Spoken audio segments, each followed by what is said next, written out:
Day 2 of Shurima Cup has ended, and we have seen some crazy players and games going on in the tournament. But the craziest thing, and I'm pulling up the score sheet right now because I forgot to do this before the intro, but I already started recording. But the craziest thing, the thing that nobody was expecting, not nobody, I'm sure there's some people expecting this, but I mean, I wasn't, no flame. But again, really no flame. I mean this in the nicest way possible because this was such a surprise. But Subzeroark. Holy fuck, this is not a drill. This man turbo smurfed and is actually the top scorer of day 2 of Shurima Cup. Again, no flame, like, please, like, you know me, bro. Like, it's, I'm like, I mean, I feel like you didn't expect this either. So, like, I mean, you said it, not me, I think.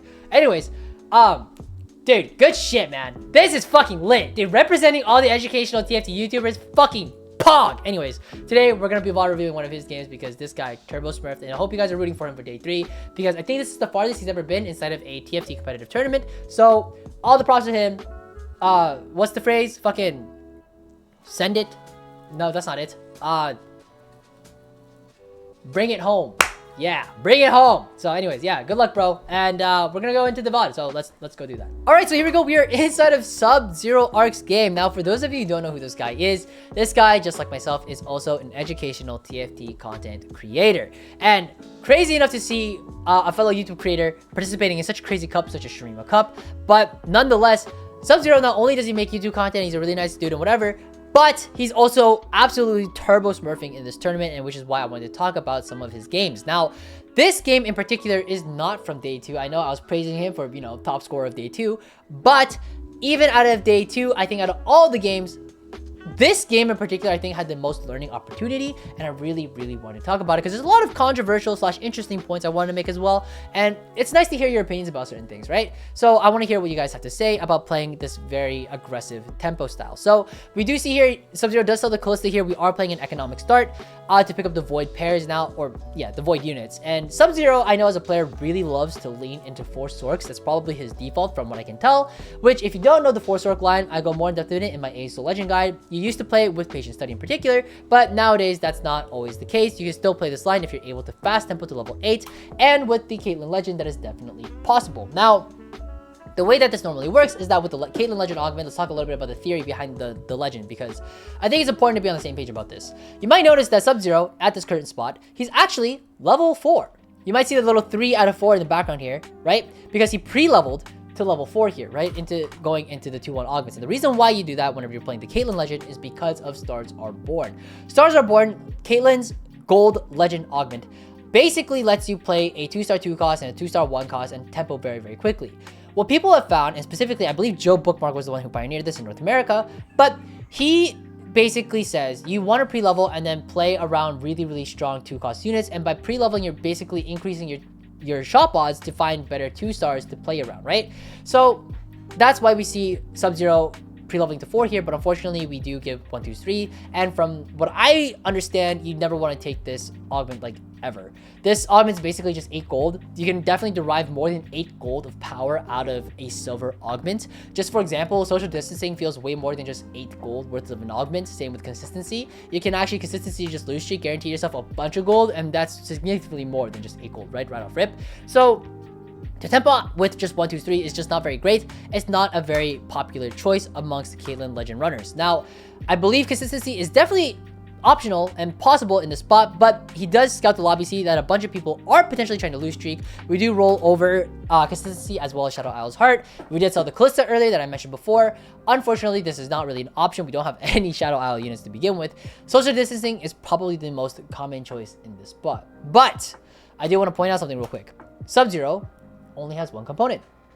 So even though social distancing is probably one of the most common choices within this spot, 1 component, it's very difficult to try to play win streak and tempo, especially when we level to 4 here with just a single component. So in order to derive the most power out of our units, an augment like All Natural is definitely takeable in the spot, and that is what we decided to run.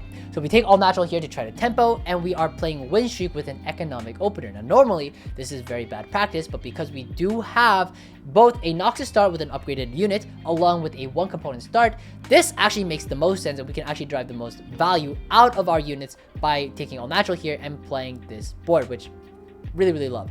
Also, we do have a Vel'Koz and Cassadin in shop. It's really unfortunate we can't really pick these up, especially because we just, you know, we just saw a Vel'Koz pair. But I know, and again, we do want to lean AP whenever we can. And again, I know Sub-Zero's default is Force Sork, but nonetheless, we have to, you know, check our biases, you know, make sure that we're playing our strongest board, which is going to be this Noxus board in this case, because one, our only upgraded unit is this Cassiopeia, and two, we shouldn't just play a board that we think is good just because we think it's good, right? We shouldn't try to force ourselves into these lines. We should always be playing whatever is the strongest for ourselves in the current moment, right? So already off to a great start. We are 2 streaking in this spot. Now, this is the first thing I want to talk about, right? This is sort of the first thing. We're going to play this at regular speed. The first thing I want to talk about is Noxus. When it comes to playing Noxus, in a spot such as this, you kind of already know you're not playing Force Sork. Okay, I'm actually going to pause the video. This is important. We already know we're probably not playing Force Sork. And actually, it's very, very, very likely we're going to play something like Noxus instead. Specifically, Vertical Noxus, right?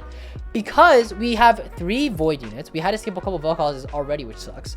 But on top of that, to derive value out of the Void versus the shitload, the plethora, the fucking like cornucopia of fucking Noxus units that we already have, it makes no sense. We're just way better off trying to play and lean into Noxus here.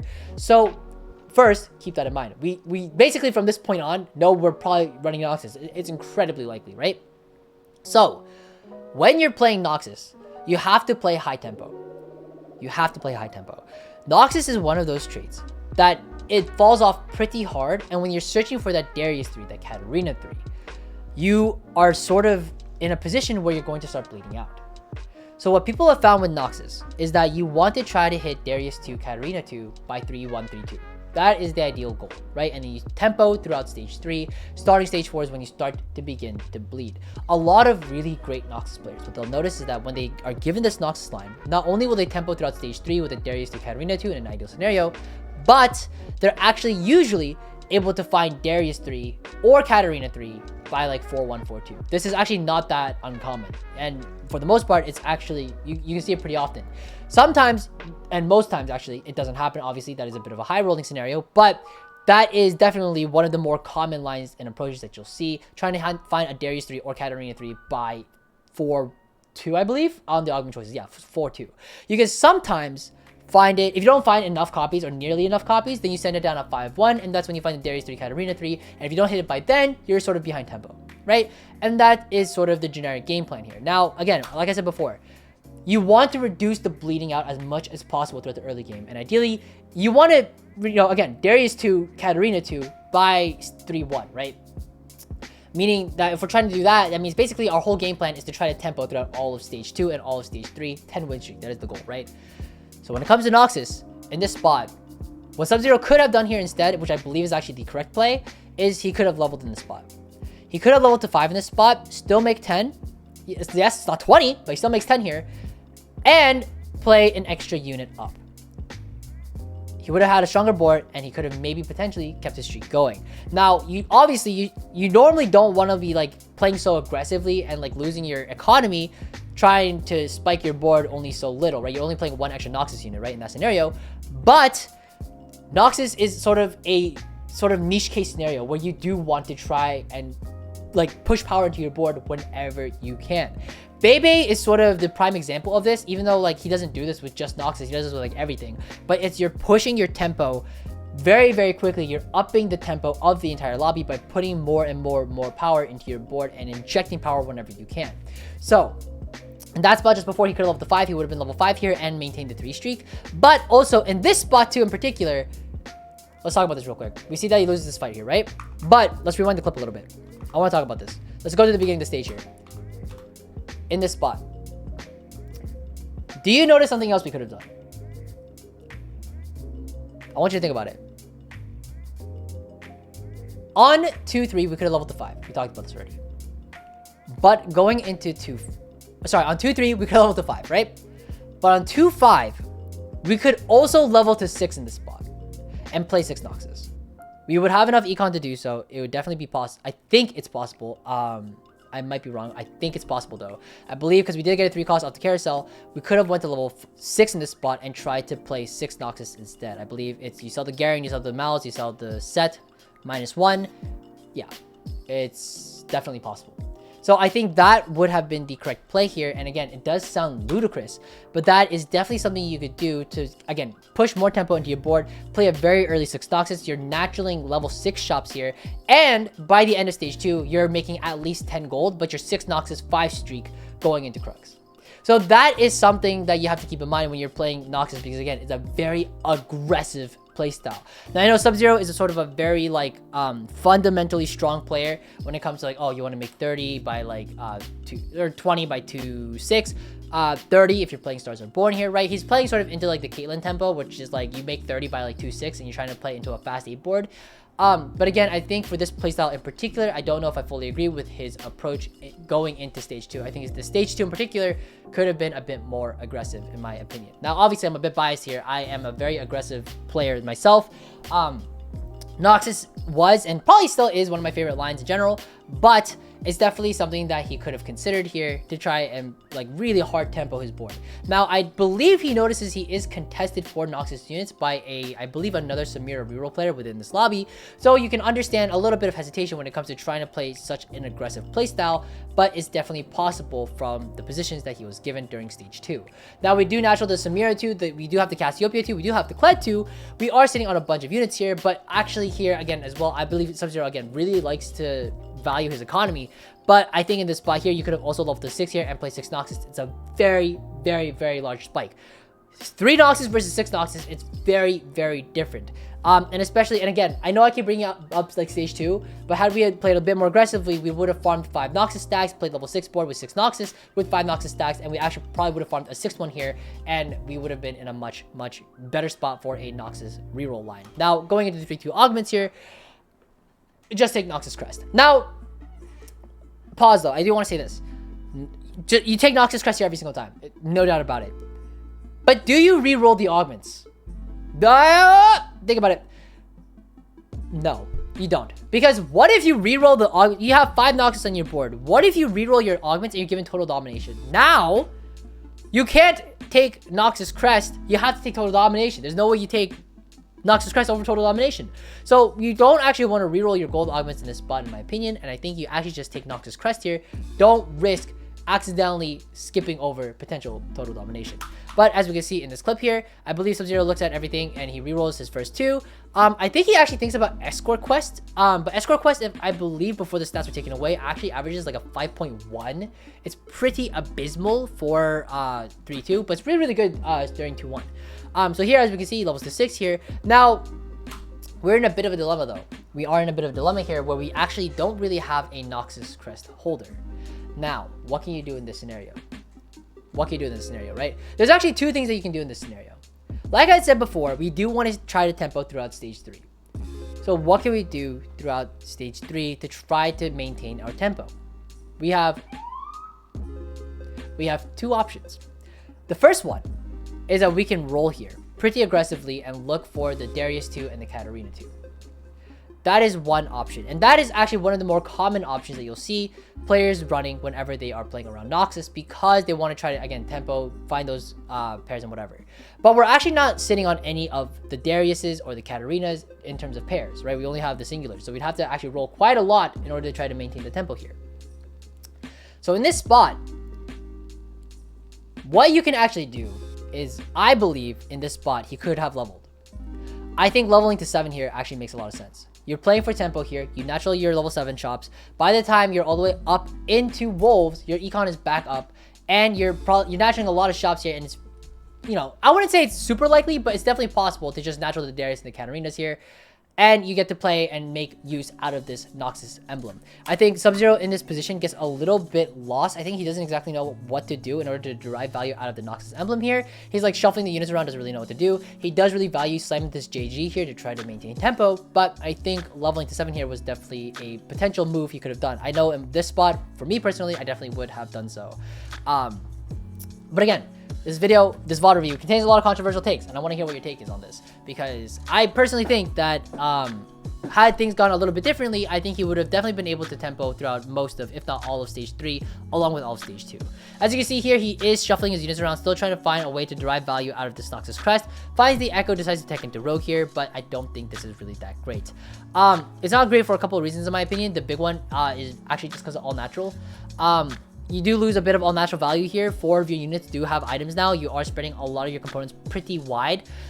You could have maybe reforged the belt instead of a Warmogs here to try to find a different component instead to play off of. Maybe hopefully a sword for like a Darius item. Ideally here would have been a Darius item for Hodge. You could have even maybe rolled a sword, it becomes IE or BT. There's a lot of things that could have happened. I mean, if you roll like a chain, it can be kind of fucked. Obviously, you can low roll here as well. But nonetheless, I think you could have maybe tried to reforge the belt here and then yada yada yada. You get the idea, right? Moving on. Going into 3-5 here, we are again still mixed streaking, which is pretty unfortunate here. Let's see, we open the we opened the orange. Okay, this is also something I wanted to talk about. Holy shit, this is something I wanted to talk about so bad. This was the exact moment I was watching this VOD review and I was like, holy shit. Oh my god. Okay, what Ornn item do you take in this spot? There is one correct answer. Only one correct answer in this spot. Do you know what it is? It's Trickster's Glass.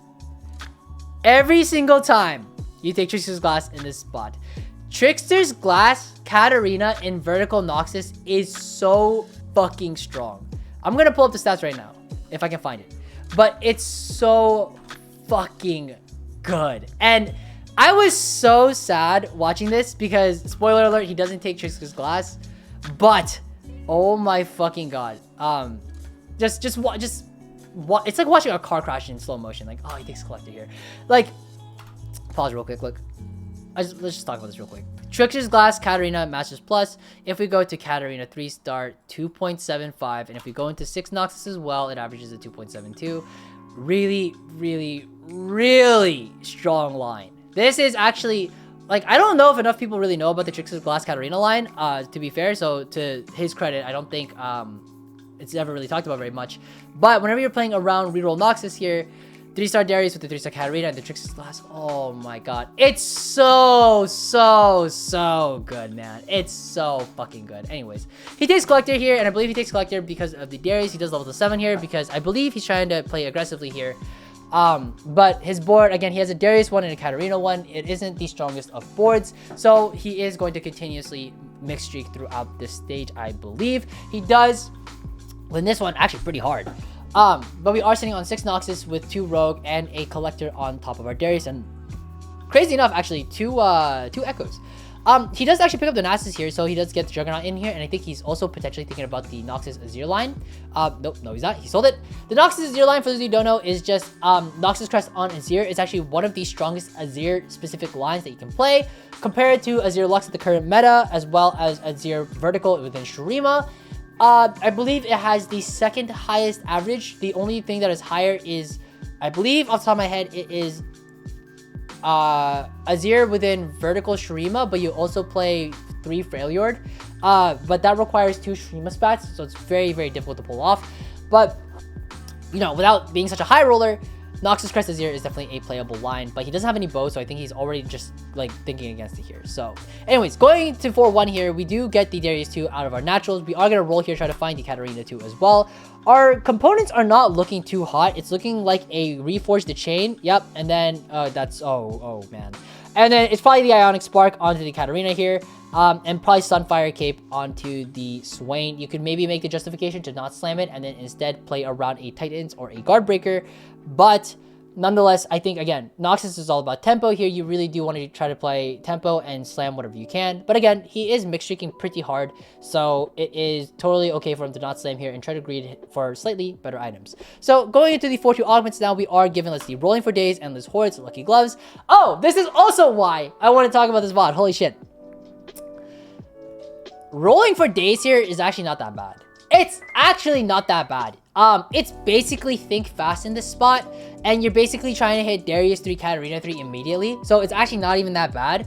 Obviously, we do want to reroll Endless Hordes and Lucky Gloves in this spot. That's because Endless Hordes, if you don't know this already, right before the stats were taken away, Endless Hordes actually has a significantly worse average on 4-2 compared to 3-2. It's very difficult to play Endless Hordes in general. You do really want an Archangel staff somewhere on your board and somebody who can use it whenever you're playing Endless Hordes, because it's very difficult to find scaling damage whenever you're playing this augment. And again, from 4-2, we already have a really strong direction towards Noxus. It's definitely not Endless Hordes. Lucky Gloves, obviously not the case here. We don't have that many TGs, actually 0. I remember I saw this, I was like, oh, I cannot believe he rolled over Rolling for Days. He rolls over Rolling for Days and hits Infernal Contract, and I was like, bro, this guy just got bailed the fuck out. Like, it's just like, bro, like, oh my god. Infernal Contract is like the best prismatic Noxus augment. It's so fucking disgusting, specifically for Noxus Vertical, because you basically get to 3-star literally everything, right? So here, as we can see, he's going to take Infernal Contract and start rolling down, and basically he gets to 3-star everything. He gets to 3-star like his whole board. He picks up the Kleds, picks up the Dariuses, picks up the Katarinas. He's actually not finding a lot of Dariuses and Katarinas. This roll down is actually, wow. I didn't realize this when I was first watching this, but he really did not find a lot of Noxus. He found 1 Darius, 1 Katarina. That's actually pretty bad. He does pick up the Kleds as well, which is kind of an interesting take. I personally would never pick up the Kleds. I think Kled is a really, really dog unit. I would actually, Kled 4 is different, but we're not playing Kled 4 in this game. We're Infernal Contract. We're stuck at level 7 for the rest of the game. So I don't know if I fully agree with picking up the Kleds here, especially with how little Darius, how little Katarinas you're finding. You really want to be 3-starring Darius, Katarina, and then Swain if you find the Swains as well. Swain 3 is a huge, really, really strong tank. Definitely something that you want to be considering whenever you're playing down this line. We do have the Echo with the Noxus Spat as well. I like that he decided to end up with Echo just as sort of the end board with Echo and Warwick. This is sort of the most common level 7 setup that you'll see, especially with Noxus Crest, because you're able to tech into not only Rogues and Juggernaut, but also Challenger for the Samira Armor Shred, which is really, really helpful for Darius whenever he's trying to break through a unit, especially really tanky front lines. But also, you also get to tech into Zon if you find a Virulent. That is typically the best one that you can find, Virulent BioWare, which is definitely possible for your 2 Zon, and you can tech that onto Echo and actually get a lot of value out of it. Do you find another Darius, another Katarina here, and again, we're still rolling on 50 gold. We do hit a Darius 2 here. We are Echo 2. We do have a lot of Kleds as well. So it looks like we are going for the Kled 3, Darius 3, Katarina 3, Echo 3. But again, I don't agree with the Kleds here because this Noxus line in particular, I think Kled is a dog unit. Also, don't forget, Scion is a Noxus unit, and you need to be able to tech off of one of these units eventually, and it's definitely not Katarina. Darius, it's not Swain. Swain is one of the tankiest Noxus units that there is. So what's that leaving us with? It leaves us with Samira or Kled. So in those scenarios, you always want to tech off of the Kled, just because Kled, again, Kled 3 doesn't do anything really. Even with all the stacks from Noxus and 6 Noxus, he does like nothing. You have to itemize him, and even then, Kled 3 is balanced around Kled 4. So, you know, if Kled 3 was already stable by itself, there's no reason to go Kled 4, so that's just, you know, that's just a flaw within Yordles as a design, in my opinion, but that's just how it is. Obviously, for those of you who don't know, actually, maybe it's not as obvious, but you would never sell the Samira for a Scion here because the armor shred is just too important, and Darius really needs somebody to shred the opponent's armor while they are sort of while Darius is trying to break through a tank, right? The biggest problem with Noxus in general, especially Darius carry, is that he gets stuck on a lot of Giga Tanks, so you really want Samira and Darius on the same side whenever possible.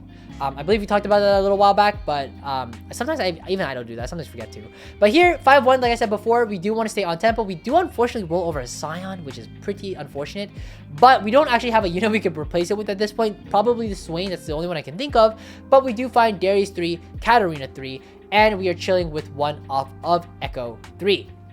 Hodge, JG, Ionic Spark. Actually, our items look... What the fuck just happened? Wait, what? Wait, what did he get dropped for his components here? Holy shit. He gets dropped. Let's see. Rewind it back.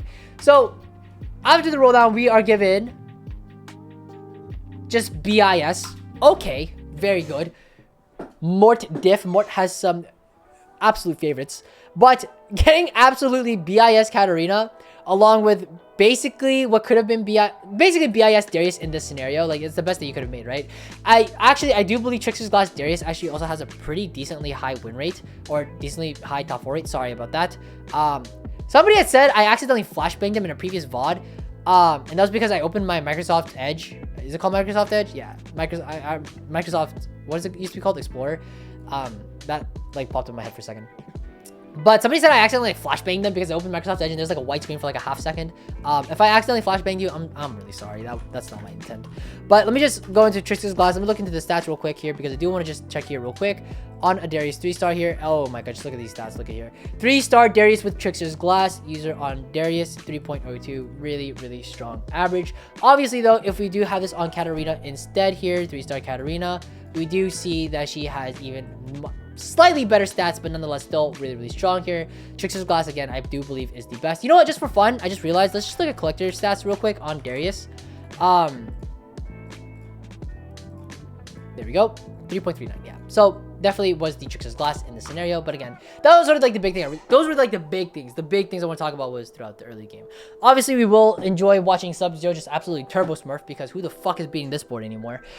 We do have basically, again, like I said before, we have literally BIS Katarina 3, almost BIS Darius. The Trickster's Glass would have been slightly better, but I digress. But also, he could have also maybe had a Death Defiance. That would have been really nice as well. Unfortunately, that was not one of the options here, but Death Defiance Darius is like turbo BIS. But this is just our board. There's like nothing else we can really do in this spot except just watch how everything plays out. A little bit of positioning here and there. There isn't much to position for in particular. The only things you're really thinking about is, hey, I got to make sure my Darius and my Samira are on the same side. But on top of that, I guess we can also talk about this real quick.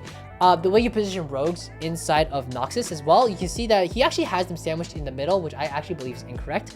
You can actually put Katarina on one far end and Echo on one other far end. Obviously, you don't want to get Cassante. That would be terrible. But by doing so, you're able to proc rogues instantly. And then by doing so, you're able to immediately garner value out of holy son of a bitch. That is a Zeri 3. I don't know where the fuck that happened, but he just hit Zeri 3 this round. So that sucks. I don't remember where he placed this game, actually. I remember I saw up until Infernal Contracts, and then I was like, oh, he won. And then I closed the VOD. This is probably just a second. But yeah, again, you do want to position the rogues on the outside. You can make the case argument that, like, yes, they do get targeted pretty immediately, but you kind of want that to happen because by doing so, they jump immediately to the back and they're able to execute any front to back comps, any Zeri comps, any Aphelios comps, stuff like that. There is an argument that can be made that, like, you don't want them to get, like, so low so quickly, but still, at the end of the day, you're just letting your shitters die and you lose a lot of DPS. Not a lot, but you do lose DPS on your board if you sandwich your rogues in the middle here. So I just don't think that that is the best here. You should want to keep your shitters alive for a little bit longer if possible. We are going to be ecoing back up here because we do want to try to roll down for a potential Swain 3. But again, it's not going to really change much in terms of the outcome of this game because, again, some dirty high roller hit Zeri 3 for whatever reason. I don't really blame Sub-Zero for not scouting and seeing it. It's kind of hard to see these kinds of things, especially in tourney when you're so hyped up on adrenaline. You don't really know what's going on. I think he starts rolling a little bit here because he wants to see what else he can hit. Also because I think he just wants to roll on neutrals, just because it's just easier to roll on neutrals. You do lose a little bit of interest gold, but not that much. Rolls over a Swain here, which is a little unfortunate. I don't really know what he's looking for in particular in this roll down, to be honest. He does sell the other Swains here. He looks like he's trying to pick up some challengers. I don't really see how else that could work. I think the only thing that he's potentially thinking about is like, oh, what happened? What happened? He just smacked that beautiful bald head of his. Wait, what happened here? Fucking. By the way, I'm just saying this real quick. Oh, you pick up Deagle. Okay. By the way, real quick, it's so funny because Sub-Zero, for those of you who didn't know, he used to have hair, and then like he shaved it off for this set, and then he's just been going fucking hard. He's like the One Punch Man of TFT right now. Like, it's actually so insane. Like, he just decided to shave his head off, and then just all of a sudden he's just playing like an absolute beast. If it looks like, oh, okay, I see what's going on. So basically Sub-Zero rolled down because he was looking for Kai'Sas and Yasuo's because some guy was going for Kai'Sa 3 and that actually would have fucked him up even harder. And especially because the other guy has Zeri 3, it's actually easier for the other guy to try to hit Kai'Sa 3 in the spot. So he was rolling, trying to find the Kai'Sas to try and deny the other guy from going second instead of Sub-Zero. This is a pretty close fight, all things considered, actually. But we managed to sneak by a second here, and I think this is the end of the road. Zeri 3, of course, is last in line with basically Gigabyss, and Gifts from the Fallen, and a Death Defiance Urgot, and a Heimerdinger with triple, what is it, triple augments? I believe he has triple Mechano. Yep, triple Mechano, so, I mean, it's just wraps. So, really good stuff here, though. At the end of the day, very well played. Did get slightly bailed out by a Infernal Contract, though, IMO. But nonetheless, still plays this game very, very well. I think there's a bunch of stuff to learn about. I know it was a little hypocritical, especially during the early game. But I mean, I think I mean, Sub-Zero and I have talked before in the past. I'm sure he can take it. He has thick skin. So anyways, hope this was helpful. I hope you guys learned something. Take care and happy climbing.